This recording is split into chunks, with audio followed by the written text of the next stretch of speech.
இன்றைய சிந்தனை. உள்ளத்திலே நல்லனவற்றை மட்டும் நாங்கள் வைத்துக்கொள்ள முடியாது.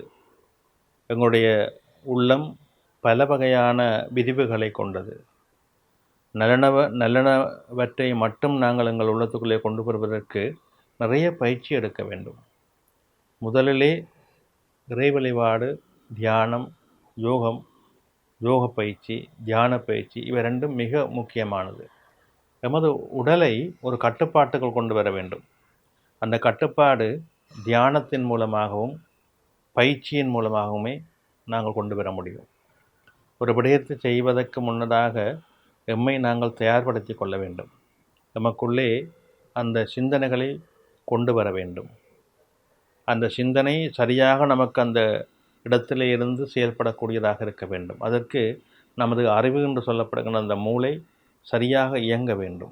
இந்த இயக்கம், இந்த பயிற்சி இவையெல்லாம் ஆத்மார்த்தமாக மனதிலிருந்து நமக்கு வருபவை. எனவே அந்த மனம் நல்ல நிலையிலே ஒரு நிலையிலே ஒருமைப்படுத்தி எல்லாவற்றையும் சரியாக கொண்டு வருகின்ற ஒரு தன்மையை கொடுக்கிறது என்றால் அது மனிதனுக்கு இறைவன் கொடுத்த பெரிய வரம்.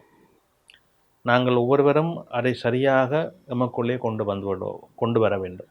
அப்படி கொண்டு வருகின்ற பொழுது எங்களுடைய ஒவ்வொரு செயலும் மிக அற்புதமானதாக அமைந்து விடுகின்றது. நாங்கள் எதிர்பார்ப்பதை விட உன்னதமானதாக, உயர்வானதாக, மற்றவர்கள் போற்றக்கூடிய தன்மையுடையதாக அது விரிவடைந்து விடுகின்றது.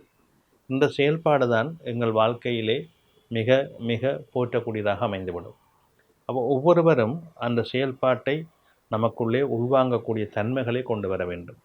அதற்கு இந்த பயிற்சி, தியான பயிற்சி மிக முக்கியமானது.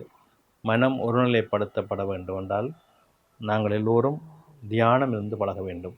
அதிகாலையிலே ஒரு 2 நிமிடம் 3 நிமிடம் தியானத்தில் இருக்கின்ற பொழுது குறிப்பாக ஒரு 5 நிமிடம் நம்மை நாம் அமைதிப்படுத்தி நமக்கு விரும்பிய அந்த ஸ்லோகங்களையோ பன்னிசைகளையோ காதிலே கேட்டுக்கொண்டு, நல்ல இசைகளையோ காதிலே கேட்டுக்கொண்டு இந்த மனதை, உடலை ஒருநிலைப்படுத்தி நாங்கள் நினைக்கின்ற விடயங்கள் எங்களுக்குள்ளே சரியாக வந்து அமரக்கூடிய ஒரு தன்மையை உருவாக்க வேண்டும்.